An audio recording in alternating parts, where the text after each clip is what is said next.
Okay, we're live. Strangely, Dust isn't here. We don't know what's going on, but I'm very happy that Claire is, secular Koranist.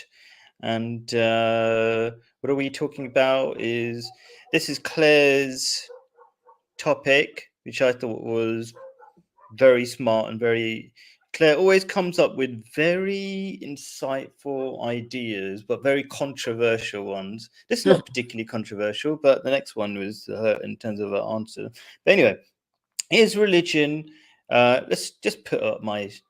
Let's just share this so I feel like it makes it easier for people to focus if I say it and show it. Is religion an evolutionary survival strategy? And that's what I'll show at the moment, because this is your topic, and as per our usual standards, if it's the topic you picked, you go first. But I'm rubbish at timing, but since it's just us two, don't have to worry about time. We could take turns. Yeah, we could quite have a easily. conversation. Have a conversation. So go for it. Is religion an evolutionary survival strategy? Well, Kevin MacDonald, the controversial anthropologist, I think he calls himself, has written a book called The Culture of Critique, and he calls Judaism a group evolutionary strategy, and he's been accused of anti-Semitism, and basically what he says is that, Jews are this and the Jews are that, and they exploit Gentiles because they have greater cunning and greater verbal skills, etc. I'm gonna interrupt you a little bit. Last time I didn't interrupt my speaker and I kind of regretted it a little bit, or my guest. So I like to keep it like you're getting intellectual and referencing people already, but I want to take a step back and say, what has this got? How is this topic important to anybody? Like, I'll give one answer. This is a practical. I love this topic because this is kind of giving religion the scientific backing to show that it works the best. If you just look at the facts, and if you call it an evolutionary strategy, like somehow we've tried different ideas and religion just works the best, then that is a scientific backing to say, you know what, if you're logical, jump on board with religion. And why would you think? Because for people who somehow don't know, I mean, a lot of people don't know, to be fair, but people in Speaker's Corner and people who debate a lot know this kind of stuff, that Islam is taking over the world in terms of population. And on the other side, you've got the Jews, who are like tiny population, I think 0.2% of the population, which strangely is the same amount, I think, roughly as Ahmadi Muslims, which is really funny. I'm an Ahmadi Muslim, which is a minority persecuted sect. And they, by most people's accounts, are running the world. So there seems to be something very powerful from the main religions, and I've cut out Christianity because that's quickly dying, and I'm talking a bit too long, but that's because they're becoming atheists, and atheists are dying out really quickly by being non-religious. That's my quick take on it, and that's why I thought it was an amazing topic, an insightful topic to pick. But what was your reason for, like, the dumb down a simple version possible before you go into all the technical details? What made you think of this question? Why is it beneficial to the world to know this? Because once we understand the social and political purpose of religion, we can just choose the best one. So, I mean, with all that's going on, between Hamas and Israel, it is a religious war between Jews and Muslims, and the question is, well, who's going to win? And what exasperates me is that it's not religious, though, is it? Well, you could call it religious just because the two people who are arguing about who owns Israel are Jews and Muslims. So even if you largely, but there's Christians and there's even Jews in Palestine and stuff like that, and historically Jews were there. But I mean, I do want to correct that a little bit. But I agree, largely Muslims, just because they happen to be Muslims. But I personally think it's a land grab. That's all it is, a Zionist atheist land grab. But I don't want to interrupt you too much. But anyway, so you were saying about Oh yeah, I mean Christians are involved because there are plenty of Christian Zionists in America, and no, but America is Christian Palestinians is what I meant. yes, yes, but I guess nobody really thinks about them, and if they think of Christians at all, it would be Americans who, the Christian Zionists who vote for, but vote for spending money on Israel because they think that when all the Jews go back to Israel and then the Christians will convert them to Christianity, the Messiah will come. Sure, So but what made you so you said you picked this topic because it's a good way of assessing which is the best religion. Okay, let me put it this way. Most people don't want to be religious. I think that's one of the great things about this question, is making people realize religion is beneficial. And there's a great video. I'm talking too much already. I'm going to talk about it later on, about an atheist who talked about the benefits of atheist psychologists talk about the benefits of religion. That's another side of it. But can you tell me why? What was it? Yeah, what are the benefits? Okay, so if you think it's an evolutionary survival strategy, what you're basically saying is religion is really beneficial. Can you tell me some of the benefits? Maybe that's what I'm asking. Well, the benefits are that it divides humanity into different groups. So if you go by the narrative of Judaism, humanity is made up of Jews and Gentiles. And Jews have a higher status because they're God's chosen people. Yes, I mean, I think that you don't have to like Jews to agree that that is what they believe about themselves, the ones who believe in God, and and then the other feature of their identity is people hate them and want to exterminate them. And the most recent attempt was I'm confused already because okay, so what I'm trying to get you to do is sell religion, because I thought that's okay. how You were asking me, well, what is the point of religion, and I'm trying to yeah, but explain to you. sorry, the only reason I'm interrupting because it sounds like you're selling the benefits of religion for Jews, but is it the benefits for all of humanity or just for Well, Jews? yes, because Oh, I'm okay, sorry, saying sorry, go on. so Jews have this high status, and how I see subsequent Abrahamic religions like Christianity and Islam is that they're saying, right, so you have this really powerful God, let's steal your scripture and the God of Israel and use it for our own benefit. And this is what Christians do. Christians have done. Like, well, Jews, yes, you got this great idea. We're going to adapt it for our own purpose, which is what the Roman Empire did. Mm-hmm. And arguably, Muslims said, well, the Christian adaptation is rubbish. Well, here's our better one, and our idea is that Jews have this message from God called the Torah. We're going to have a message from God for us Gentiles and even for Jews, and we're going to call it the Quran. I mean, you could put it like that. I mean, I know that's not how Muslims are supposed to believe in it, Yeah, but but there's you're an kind of agnostic, so that's how you see it. Yeah. imitation and adoption, and people want.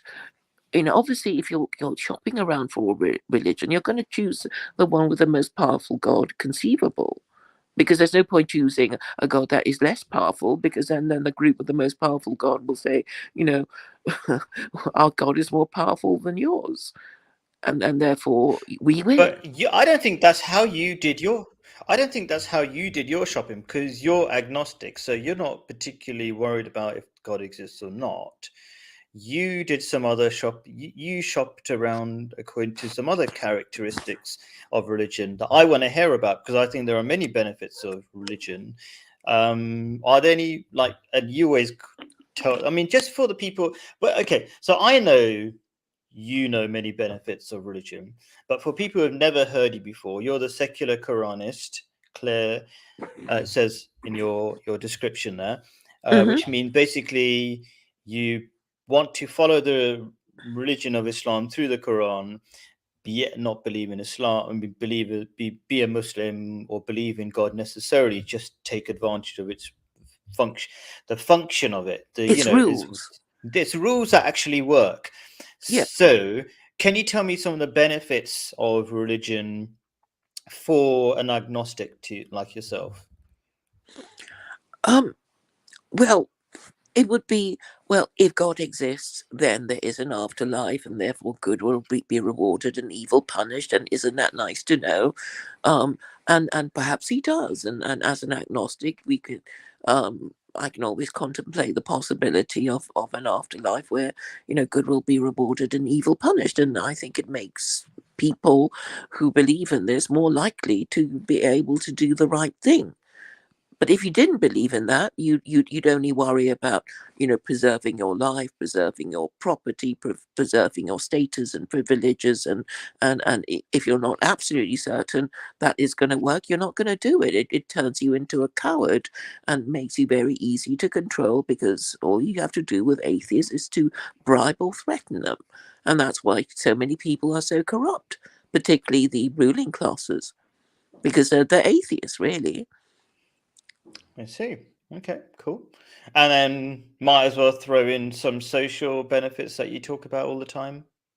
Well, yes. I mean, that would be stable marriages, stable families, and stable children growing up, in stable homes. Cool. Okay. So I will throw in some of my ideas rather than making this like an interview. I didn't intend to make it like an interview, but I think sometimes I feel like for the way I tend to go about doing my shows, I think in my mind, and I try to make them simple. I probably don't make them simple at all. But anyway, actually, I don't want to. You were saying something else. I interrupted before I go further. What were you saying about this guy who I can't remember his name already? Oh, Kevin MacDonald. Yeah. So what was he saying? So he's been saying a whole bunch of things about the Jews and how they're so much, cleverer and more cunning and exploit Gentiles, and he's being accused of being an anti-Semite, and and it would appear that Judaism is a better religion than Christianity, but why was Christianity so popular? I think it was popular, not popular even, effective, because basically Christianity was only ever used to support the divine right of kings. And once upon a time, in the age of monarchy, everybody, Europe was called Christendom, because all the kings were Christian, and all their subjects were Christian, because the whole idea was that if you were a subject of a monarch, then you had to follow his religion. You didn't have your own religion, because it wasn't allowed. And if you tried to say, oh, I'm no longer Christian, I'm Hindu now, you'd be burnt at the stake for heresy, because it just wasn't allowed.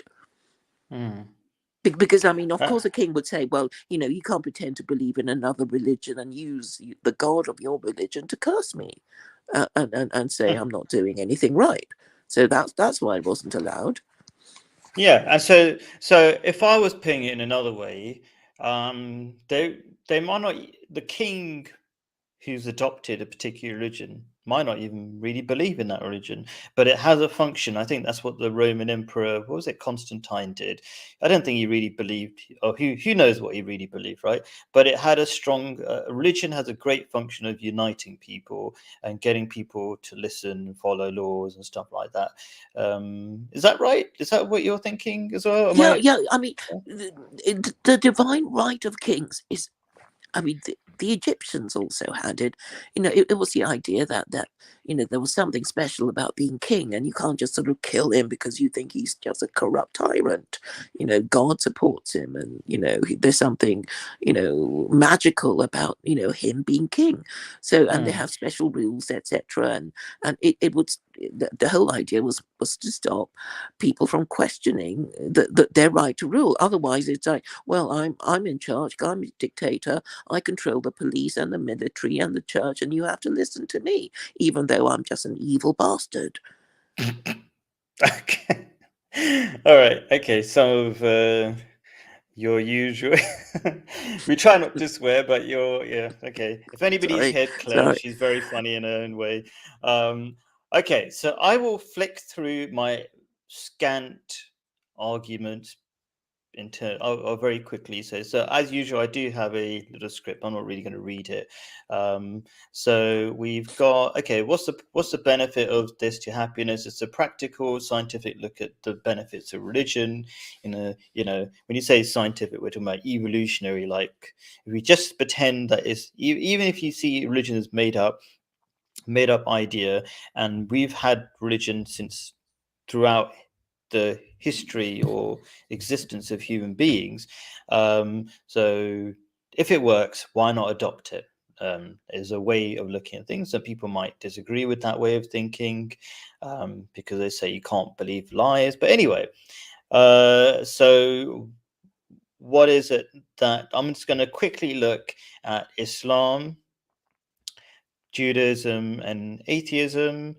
And you might say, why not look at Hinduism and other religions? Because Islam and Judaism seem to be the most powerful in different perspectives. I always like to quote from the Holy Quran. I'll read it, yeah, since we've got a bit of time, I think. And hold fast all together by the rope of Allah. And so I want people to think about the sort of poetic imagery that it's creating here. So the Quran tries to use a poetic style to reduce the number of words and suggest ideas. So anyway, and hold fast all together by the rope of Allah and be not divided. And remember when the favor of Allah just means God, the one true God. Even Jesus used to say God, Allah, in Aramaic, which he bestowed upon you when you were enemies, and he united your hearts in love, so that by his grace you became brothers, and that you were on the brink of fire, pit of fire, and he saved you from dust. Does Allah explain to you his commandments that you may be guided? Okay. Just like the idea of the rope of Allah, like it's kind of like a similar idea, like sailors might go up onto a ship or basically head upwards, and if there's one single rope that unites people, everybody clings to this one thing. It's a uniting idea, but it's an idea that uplifts people. And in short, Islam unites, creates happiness through that unity. People feel more connected with each other. Stop self-destruction, which is the when we talk about hellfire somewhere here, it means also creating hell for ourselves in this life. And so it brings societies up morally, and therefore, and you could say materially, if they're functioning better and rather than being self-destructive. So that's the rough idea, and we can see that it does. Religion in general does that. Islam does that particularly well. You can see that through family structures and generally Muslim societies. I'm in a Muslim society at the moment. Everybody treats each other like brothers and sisters here, as mentioned here. And you can see statistically, Islam is taking over the world in terms of population. We've got the most children. We're doubling in children, and the rest of the Western world is collapsing on itself, not having children. And it also serves souls long-term labor relationship and population. Well, I'm repeating myself here. So solves long-term labor issue. People don't think about that. Maybe a lot of people don't think about it. They complain about immigrants coming to the country, but the West doesn't really want immigrants, but they have to. Their hands are tied because the indigenous population are just committing suicide, getting depressed. They're increasingly becoming dysfunctional. So they need the immigrants, and a lot of the immigrants are Muslim. And a lot of people say, why do Muslims come to Western countries? Why don't they? Well, the thing is, the West needs them anyway. That's one argument. And then they're solving massive relationship issues. Isn't it more than 50% of the 18 to 30-year-old, or sometimes even 16 to 30-year-olds in the West are not in long-term relationships. And population implosion is a massive problem for people who don't know. Elon Musk has said it's the most dangerous thing that we're suffering from. When I start talking, I talk too much. So I'll pause before I go to Judaism, which is one of your favorite topics. But any thoughts about disagreements? We've talked a lot, so I kind of know what you think. But any thoughts about some of the things I've said here? Yes, I think all groups need a group identity and rules to regulate their behavior with each other. And basically, if you want to reduce religion into just that, that's what it is.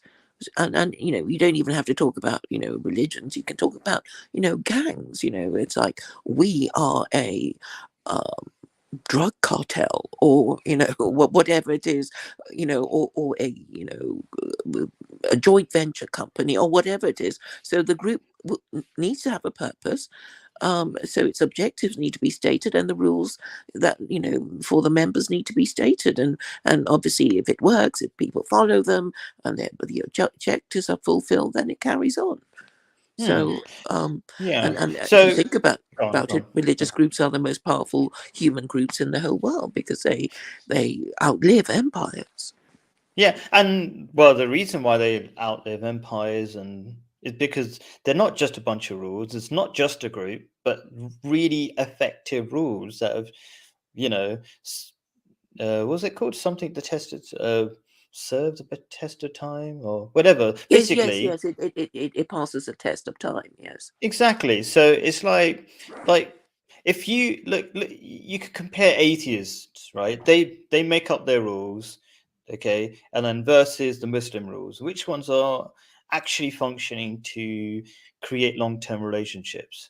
Like people basically have tried their best to make up rules, and their rules aren't beating the rules of Islam, which is fascinating. What do you think about that? well, I think, well, all the five world religions that you've heard of, they all support marriage. And I think that is the key to it. And all secular political ideologies, they might start off supporting marriage, but in the end, they salami slice all the principles of it. Like, yes, we support marriage, but we don't have a problem with gay sex or premarital sex, or whatever. And because they don't think it matters, or they don't see the So harm of why it. isn't Christianity work? So we got Tayo, which I'm going to post a invite link. Tayo's a common friend of ours. In fact, you sent him over to me when I was in Speaker's Corner. So thank you for introducing us. So he's saying you made a comment, which we'll get to in a second, but you just said all religions have these rules. That's nice. Christianity has these rules, but hardly anybody's following it in England. People are Because leaving it was Christianity. Yeah. enforced in such a tyrannical way, that sooner or later there would be rebellion. So I mean, if you look at the last 500 years of Christianity, the wars of the Reformation was the beginning of these European kings saying, we don't want to listen to you anymore, Pope. We see that you're a mortal, fallible man who's playing politics just like us, and we don't see why we can't interpret scripture ourselves. So that was when the wars of the Reformation began, and basically what Henry VIII was doing was saying, I'm going to be my own pope. I'm going to appoint my own Archbishop of Canterbury, and if they get funny with me, I'm going to accuse them of heresy and have them burnt at the stake. Sure, that's history, but Christians could go back, forget how Henry VIII screwed Christianity up. We could, follow Christianity according to the Bible, but for some reason they don't. So we've got Because of the American Revolution. Because the cool. American Revolution was about saying, we're not going to be, we've had enough of this monarchy thing, and we have to reject Christianity because it supported the divine right of kings. And so the Americans, it was the American revolutionaries who started to reject it. reject Christianity as well, because we know the English Civil War was basically about rejecting the Charles the First, Well, and they beheaded. Let's see how Tayo, who's a Christian, backs up Christianity here. So Tayo, very good to have you here. So I asked Claire the question, which is, all these religions have the same, very similar rules about, religion. I mean, marriage and things like that. But as far as I can see, Christians are not following them, and they're not benefiting from their religion. What do you want to say about that, Tayo? You can unmute yourself, go on. Firstly, good morning to you both. I don't know what time it is Morning. in Jordan, but lovely seeing you, speaking Good. to you. And Good thanks to for see the you invitation. I think, I don't know if I agree with the assumption that all religions have the same, broadly speaking, practices. But as far as the accusations of Christians not practicing, yeah, probably right. That's if you're looking at a particular set of Christians and you see that they're not following the ideal that they claim to proclaim, yeah, those Christians exist. So if we talk about England, for example, But you'd sorry, say, let me go on, just did I interrupt? Go on, sorry. you finish off, go Yeah, on. so those Christians exist, but also there are Christians that take their faith seriously, and but in terms of volume, I don't even think that most of the West even claims to be Christians anymore. The recent census sort of backs that up, which is I think more people are more not so much atheists, but more seeking and spiritual and not religious, and that's the trend I see amongst in my friendship circle.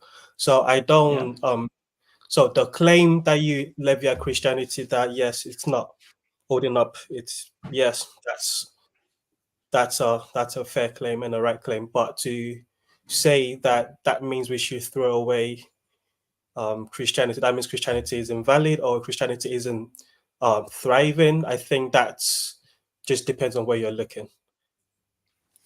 Okay, all right. Do you want to, you know what, since you're here, Tayo, do you, I mean, we could respond to that, but like, I think I want to give you a chance to jump into the main question, which is religion an evolutionary survival strategy? How would you answer that? Do you have any thoughts about that? Do you get the question, first of all? Yes, no, can you flesh that out a little bit? The question a Yeah, bit out? so it's kind of coming from a secular or almost either atheist or agnostic point of view, and saying, you know what, if religion is made up, okay, let's look at it for its benefits or not. Is it like, so you can have physical evolution and you can have evolution of ideas. So religion could be a made up idea, but does it really work? And is it a way, if it's really working, you could put it down to evolution. People try and, test different ideas, and religion seems to, go on. I think I sort of instinctively wrestle to force myself into that frame of questioning because it preludes that religion is a sort of like a made up thing that we can try on and see if it fits. And I don't think that's the right framing of religion.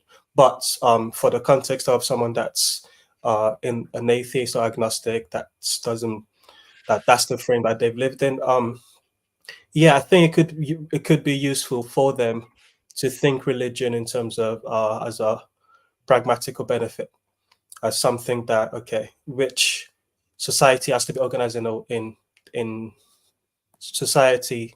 Just by definition means organizing people in a way, and religion offers a frame in which people can behave and relate to each other. So in that frame, yeah, sure, I think religion is beneficial, but but before we get into it, I think instinctively when we speak of religion, we're only speaking of the major religions.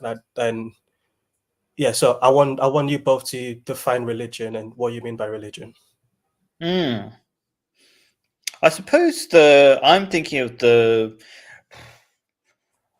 of all religions. As a Muslim, I value all religions that have stood the test of time, even tribal religions of the Amazon or Aborigines and stuff like that. I think there's real benefit in them. So that's my quick answer. Claire, any thoughts? Well, I would say that if you're shopping around for a religion, there's no advantage to following a new religion because it hasn't got a track record. So you go for the oldest religion, and then you have a track record, right? So we know at least Islam is the youngest religion, but it's still been around for 1400 years, which is probably. I think you both give a circular definition. I'm talking about the word religion. How do you define it? Religion comes from the Latin word religare, which means to bind, and it must mean to bind society. So I don't think I answered your question. I say something brought by God, and as a Muslim, I believe God has been teaching religion throughout human history. So that would be my definition. Yeah, thank you, Khalid. I presume that was your definition. So Yeah. that's what I mean by I struggle to like entertain that question because of the framing is so anti to my reality. But yeah, I think just to also answer the question, Claire, I think I am binding, and I think that broader understanding of religion brings all sorts of other activities into religious activities. And for example, football, like Chelsea Football Club, Manchester Football, that's a binding of people. And I think that can help secular people to understand religion more and not think of it as this woohoo sort of foreign thing to them. Yes, I mean, a football club has rules. A game also has rules. And, as long as the football club continues to fulfill the pleasure of, football as a spectator sport and gets good enough players to do that, then it'll continue in existence for as long as people want to watch football. So it has a purpose. Yes, and I think just to punctuate the point that I'm making and that Claire's just expounded on, it's the fact that everyone's religious. We all take part in religious activities, whether you're an atheist, agnostic, or you profess to a god. Yes, and the most important activity, though there are lots who say they're not interested in religion and politics, is the business of government. Yeah. And I'm saying religion, is. I mean, all societies need a religion. Wouldn't you agree? Or at least some agreed list of rules, an agreed moral system. Yeah, and so with that understanding, like that question of does religion benefit evolution, my answer would be religion is inevitable. You don't have a choice but to participate in religion one way or another, and the level of attention you give to it might be different, but your participation in religious activities is inevitable. Yeah, so if you were a government of a country, you would say, well, we need to declare our religion. So Muslim countries, shouldn't have a problem, but actually there are, secular states who are majority Muslim, like Turkey, which means they don't really follow the religion properly, and well, this country, Britain, is officially Christian, but they don't follow the rules properly either. It's just a kind of label, a sticker, some makeup, a costume that they wear when they fancy it, but they don't really believe, and that I think is a problem. And America, it doesn't actually have a religion; it has no official religion, and neither has Russia. But I mean, if you look at China, I mean, they have Russia doesn't have Orthodox Christianity. I thought they're quite religious. Yes, I mean, I think there is a difference between saying that my country is a majority Christian, majority Muslim country, than saying my country is a Christian country or is a Muslim country It's not following the. bound by religious rules, you mean? Yeah, okay. Yes, Okay. yes. Can I want to keep like really clearly onto the topic, and so I want to present it not exactly from the beginning, but I want to talk about the view. I want to put forward a viewpoint to Tayo, as I was doing to you, Claire, in the beginning, why this topic is important. Even if you, I agree with Tayo, I don't really like to pretend that God doesn't exist. And I think when you know God exists, you listen to it more. There's definitely benefit of knowing God exists. But let's pretend if God didn't exist, if we just stood back and looked to the benefit, what are we looking at? Which religions are we looking at to say, oh, maybe we should join X, Y, and Z religion because of their benefit? Very briefly, you could say, look at Islam, and then as a Christian, you can give me your feedback on this, Tayo. You got Islam, which unites people, which solves lots of social issues in terms of relationships and loneliness. It stops self-destruction by people infighting. And this is going to be coming back to a comment you made that we haven't replied to about immigrants. Like, it solves long-term labor shortages or labor issues, people being too depressed, then they need more motivated workers who tend to be a lot of who are Muslim. So it's solving a lot of problems. I'm trying to make this short. So Islam is solving a lot of real life problems right now, massive problems that the world is facing. Then you've got Judaism, which, is it the religion, or is it just that they're smarter than us? There's some evidence that they seem to be in terms of Nobel Prize. For people who don't know, I don't want to sidetrack. Well, I won't sidetrack. There are, I will give a document about numbers about how smart Jews are, right? But clearly, they're a minority and they're incredibly powerful. There's something going on there. We could go into that. But I didn't talk about Christianity because I think Christianity is so watered down. They're just like atheists now, and you might not like that idea. And the atheists are a good comparison. Like what's the word? When you do an experiment and you like the default, you compare the default and then you look at the religions in comparison to default. If you don't have religion, what you have is self-destruction. People are getting more depressed, not having children, endless problems. What's the question, Khalid? So I suppose my question is, I'm trying not to be like Piers Morgan, but I am trying to give a so I suppose what I'm trying to say is, with that background information, what do you think Christianity has to provide? And do you disagree with any of the ideas I've given about Islam and Judaism being really powerful and convincing people maybe they should adopt one of those religions? Yeah, I mean, I'm a Christian, so of course I disagree with the framing you provided. But to give a bit more clarity, so your framing is that Christianity is watered down. But my response would be, you're looking down at watered down Christianity and saying that's what Christianity is, and you're not looking at the other people that are actually practicing and living out their faith.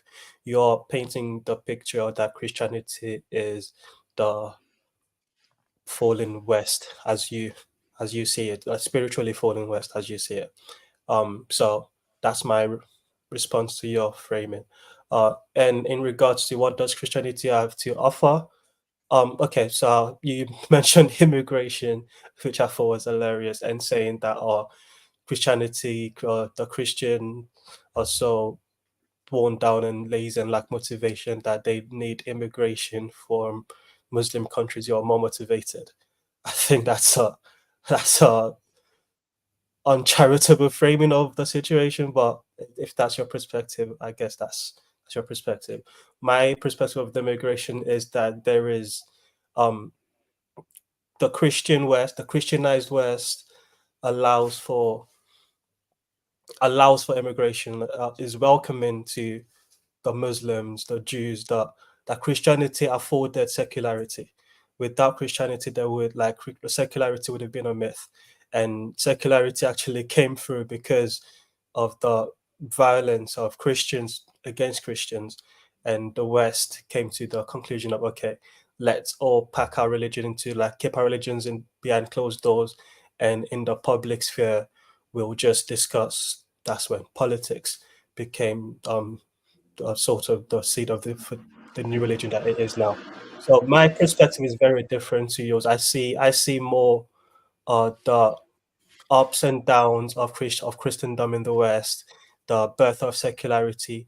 All of this I see as part of the Christian story, whereas you see the Christian story as sort of dead and at its peak, and now it's dying. And the people that, if they're looking for a new religion, then they don't. Christianity is not really an option. Obviously, I Sure, disagree. but you yourself said Christianity is decreasing in numbers, so you could call it Yes. dying in that sense.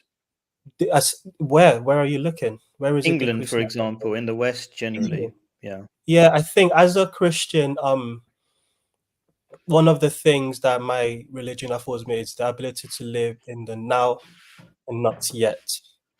So there's a great quote from Chesterton that says, "Christianity has died many times, but we serve a God who knows his way out of the grave."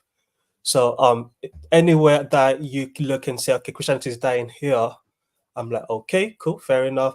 That just means there'll be another rebirth. The term Okay, so revival. go on, go on. Let me just finish. The term Yeah, go on. revival is something that's very common in Christendom. There's been revivals multiple times. A revival constantly in Africa, in Asia, South Korea is very Christianized in a very weird way. China, the underground Christian church in China has been growing for decades now. So Christianity is bigger than West, and I think Muslims often conflate Christianity with Western Christianity. Okay, so I'm going to ask Claire. So I've argued that the secularization of the West and its lack of religion has caused. I'm just going to focus basically on the labor issues. Let's focus on one problem at a time. So when you don't have God, you're more likely to be depressed. Psychologists know this. There's a great video I'm going to put on my notes about an atheist psychologist who talks about the benefits of religion.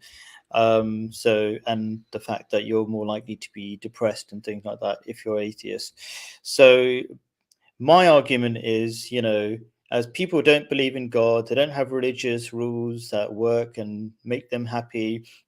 They get depressed, they become useless, and therefore they're forced against their wishes, really, to import people and import useful people and people who are motivated and not depressed. And those are religious people, especially Muslims. Even Polish people, they seem to have a bit more motivation, but even Polish people that I know, they're becoming very quickly secular, non-religious. What is your perspective on why countries like England still import immigrants? Claire? Well, it's been, the cause is obvious. It's a labour shortage, and we were talking earlier about the role of religion in maintaining the practice of marriage, and it's clear that religious people are more likely to get married before they have children, and more likely to stay together for the sake of the children, because that's basically the operation of traditional societies, that people expect to be married, and they feel that if they're not married, that there's something wrong with them, and whether they want to or not, they will be somehow pushed towards getting themselves married and having children. And it maybe doesn't matter that much if they're happy with their family life or their spouse, but at least they've got children. And then this religion can say, well, we're more than you Christians, we're more than you Muslims, or we're more than you Jews. So Jews, I think, of this conundrum, because that all these Christians and Muslims complaining about them, even though they are few. So they're the kind of odd one out, in that they don't fit the group. It's like there's very few, but they're always being accused of running the world, and so what's going on there, kind of thing. Well, nobody goes on about, oh, they're all these Buddhists, they're all these Hindus, and they're always running the world, because these Eastern religions don't present enough of a threat to the Abrahamic religions, who kind of look down on them anyway. So are you go on? Really Yeah, quick? go for it. Yeah. Oh, not sorry. Do you want to respond to Claire? Or because I was No, going to I was respond. just no. You respond, and then I'll kind of take it in like a wider perspective that I want to. Yeah. Go on. I'll try to be quick. It's all right. I was taking notes, but yeah, I'll just okay. So I disagree with most of like the premise that you laid down, but I'm just going to ignore it because we don't have time to go into the weeds of the details. So I'm just going to assume that you're right. That yes, the labor shortage is because people are not religious and they're lazy, and then they need immigration from religious people. But then you sort of like contradict yourself by the Polish people, because I work in warehouse, and a lot of the Polish people there are nominal Catholics of some sort, or Orthodox of some sort, and they work hard, and even the non-religious people work hard. I think it just poverty and like knowing that you've got. I think a better explanation for that laziness is the fact that the West has been prosperous for so long that they've become wealthy, and like the children of the children of the people that worked hard for the wealth are now living off the generation now. I think that's a better explanation. But I'm just gonna give you all that and say, okay, you're right. And they're bringing immigration from all these religious countries.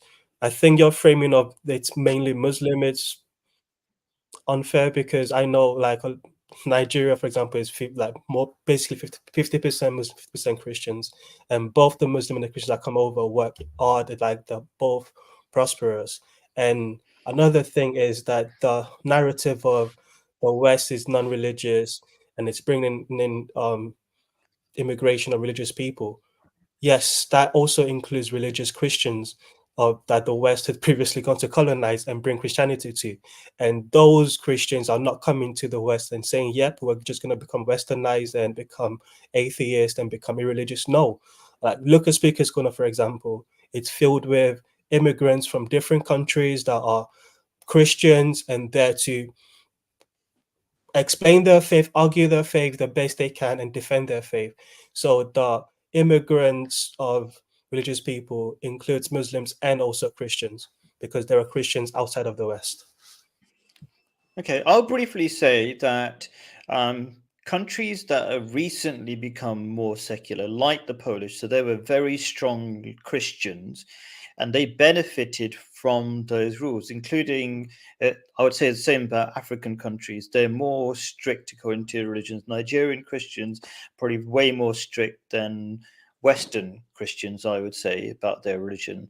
And so they benefited from it. So I'd say all religion benefits people and makes them happier. And there's a statistic that psychologists give that in the West, when you had, as church congregations have gone down, depression has gone up. So there seems to be a very strong link between religion and happiness. So that's what I would say. That would be one point, that you can see religion does benefit. Even if you got secular people now, they benefited from their parents being religious. And then Claire was saying, I suppose, Claire, I was going to carry on with Claire. Claire was saying something about how powerful the Jews were. And that's definitely if you're making an evolutionary argument, there's such a tiny minority. And how do they have such a massive influence is something to look into. But those are some of my thoughts on that so far. Does anybody want to? Yes, and I think you can use the 5 world religions and work out, which one is best. just by their numbers, how long they've been around, and their relative status. So, as I was saying earlier, the Eastern religions can be safely dismissed because they don't represent any great empire, Hindus and Buddhists. So there remains only three religions, and if since most people are Gentiles, the fight is really the ideological battle, if you want to put it that way, is between Christians and Muslims. So, what are the relative advantages of being Muslim or Christian against each other? Because Christianity has been very powerful. It's acquired three global empires through the Spanish, British, and the American empires. So if even if the American ruling classes don't really believe that, they would identify themselves as Christian to seem like good people and all that. So they're nominally Christian, but the fact is they are hated by their own people. The ruling classes of the West are hated by their own people because they tell lies and they don't actually act in the national interest.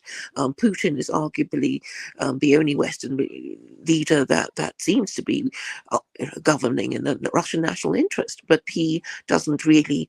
Russia isn't is yet another Western country, or white country if you prefer, that doesn't have an official religion.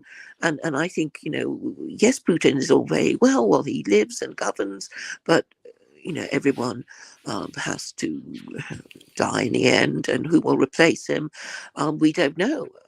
So this is just something to consider about political and social and economic stability, which affects all of us whether we believe in God or not, and therefore the political purpose of religion has to be considered. And I'm saying Islam has the benefit of having a book of rules, and also it is more believable. Basically, it's easily more believable, and it has a book of rules, while Christians have to defend the Trinity. It doesn't really make any sense that Jesus is God, and they would also get accused of being guilty of idolatry, and that will get them into trouble with God if he exists. Okay, let me ask you two this question, because I thought this was, for me, this is the heart of the question, really. Statistically, which religion is best? So you have to pick your statistics. Which statistics are important to you? So which religion is best? I would say Islam, because it seems to be solving long-term problems such as population, work, and what else did I say on my list? Population. Gosh, my marker isn't going. Unites people, relationships, and population. That's by those. If you follow those numbers, it wins at the moment. Maybe in the past as well. You were talking about Christianity in the past. I think that's a good argument. But what about at the moment? So that's my thing for. So again, my question: which religion is best according to statistics? Should I ask Tayo? Let's ask Tayo first, and then Claire. Oh gosh, it's hilarious that's the question you asked. Because whilst Claire was speaking, what I wrote down was I reject the framing of picking a religion. It's a modern individualistic arrogance that we inherited due to the Enlightenment that makes us believe that we can sort of analyze, okay, which of these religion is best, and get out our maths book and our stats and do the things, and okay, yes, now I know this is the best. Rather than which religion is best, which is true, which is most beautiful, which is the most good, I think is a better framing for how you discover the, because it's not about, I know Claire's not religious, so to her she's got this framing of, okay, let's just utilize this as a way to control people. Okay, so since you reject the question, hold on, I'm not sorry, I'm not done. Okay, go on. Yeah. And there's, so for Claire, I can understand that, yes, which of this, she says it as another theory or political ideology, that okay, which of this work best. And religion is about relationship between man and God. It's not a way to have a better life now, or like become the most wealth, whatever stat you want to use, become wealth, health. No, this is about your relationship with the creator of the universe. And I think that's, if we take that seriously enough, then you stop worrying about, okay, which of this makes my life better. That's so arrogant and so anti what it is to seek God. Those who seek God in honesty and in truth, in spirit and in truth, that's what God is looking for. Yeah, that's what I've got to Okay, say. so Thank okay, you. could I put it so you can maybe be more enticed to answer the question? I see, because God is the most wise, he wants to demonstrate his ideas work the best. You say you can try your stupid ideas, not you, Tyre, but human beings generally, atheists, etc., whatever. No, I've got Uh, plenty of stupid ideas. so, like, sorry, what was this response? Yep. No, I said I've got plenty of stupid ideas. So yes, also mine as well. Okay, Compared to yeah, God. we're all stupid compared to God. Yes. Correct, yeah. Okay, so what I'm saying is that the reason why it's worth looking at the stats to see which religion is best, because that But could be evidence which of which. stats, you need religion to decide which stats are important to look at. Right, no, so I'm Religion, saying you religion pick is the a value. stats. You pick the stats. I'm But, saying that you want to focus on. by that Hmm, definition, you're gonna pick your stats and say, oh yeah, would you look at that? I stats three types of lies, damn lies, and statistics. hmm, Statistics, I'm a football fan. I can okay. pick up statistics to show this player is actually the best player in the past 3 weeks, according to this five stats, and like you can build a Yeah, narrative around. sure. You can make your case, but And I it would, don't believe yeah. that that's the way. I don't. Christianity is not. I'm not. I don't want you to become Christian because you think, oh, this is a way for me to become. I don't like whatever thing. I want you to become Christian because we believe that it is true, because you believe that Christ, you've got an encounter with Christ. So I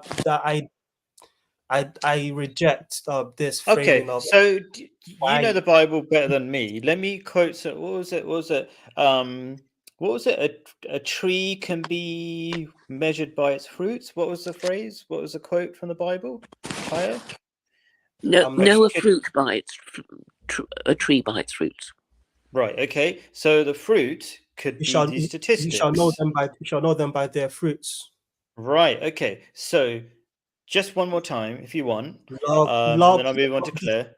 yes, but this love, the fruits are not the fruit. Do you want to know what the fruits are? Love, joy, peace, kindness, long Good. suffering, So give me some long statistics that bearing. Christianity provides more of that than other religions. Just if you want. How do you measure How do you measure long suffering? How do you measure that? Suffering, long suffering. Long suffering. That's one of the forbearance. That's one of the fruits. How do you measure that? It's up At to the you. end of the I verse, mean, it says, against these things there are no faults. So yeah, I'll let you guys answer that and sure. give statistics as to why Islam is the best, and you guys go for it. So I've But already done that. I've already talked about relationships as and far but as go my for it, pitch Claire. for Christianity, Sure. it's that it is true and it is beautiful. Can I try and answer Go the for it, Claire. Your question? turn. Sorry. Yeah, go for it. The fruit of Christianity is globohomo, so we know the fruit of Christianity. And Can you explain that term? Because I didn't understand it when I first heard it. well, what we have now, the intersectionality, globohomo, LGBT, gay marriage, transgenderism, it is the fruit of Christianity, the idolatry of Christianity, thinking they can make up the rules as they go along, and they've been doing it for. Sorry. Yeah. I'm just gonna have to ask really quickly, Claire. You're saying that homosexuality is a fruit of Christianity, or are you saying that Yes, LGBT movement? yes, I'm saying it is, because that's what's going on in Have churches you read now. any history, like the Romans, the Greeks? How many boy toys does Aristotle have? Please. Well, this is what the church is now promoting. Yeah, I don't need Yes, to learn any but Roman or Greek but you history. I can't know they say used to. Christianity is the like Let homosexuality. Claire a chance. She waited a long time. If homosexuality existed before Christianity. Sure. Yeah, I mean, I know that the ancient Greeks and Romans Sure. Okay. practiced Go for it. pederasty, and then Christianity imposed monogamy, and now it's all gone out the window, and what are supposed to be Christian nations are promoting gay marriage and transgenderism. So, because the ruling classes of the West think they can make up the rules as they go along, and nothing in the New Testament says anything clearly or consistently. So you know, if you wanted to base your theocracy on anything in the New Testament, there's nothing in it, because it's all, you know, vague extremist claims that the ruling classes of the West now think are for, you know, they don't believe in it for a start, and most people don't believe in it, and so you are a minority. It is a luxury belief, and Taya was saying, choose a religion because of its truth and beauty, and unfortunately beauty is in the eye of the beholder. I'm saying choose a religion for objective reasons, for its track record, the fact that it has an official handbook, and the fact that it has maintained the identity of Muslims for at least 1400 years. Well, yes, I know Christians have been around for longer than Islam, but they are a spent force. So you can't use it again, because when it was being enforced, the subjects of Christian kings had no choice but to follow the religion of their monarch. So, And as a summary, because we've they kind of rebelled run out of against time, it. we've run out of time on this. Could you could say the last word? Which religion would you pick based on which statistics? Like, could you pick 3 maybe statistics to make it more interesting? So, which religion, Claire, would you pick? I know it's obviously what I'm a Muslim. I'm going to pick Islam for the reasons I've already given. Ty would pick Christianity. What religion would you pick, and what statistics would you provide as backing for your choice? That Muslims marry before having children, that is the most reliable, objective statistic to rely on. Making sure that there will be, you know, more Muslims in the future.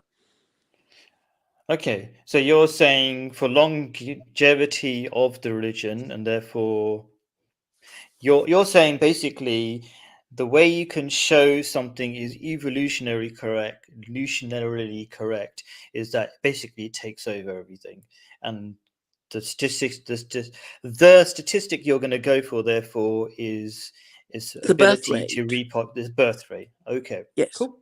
Okay, that's very technical. Cool. All right, cool. Thank you very much, both of you.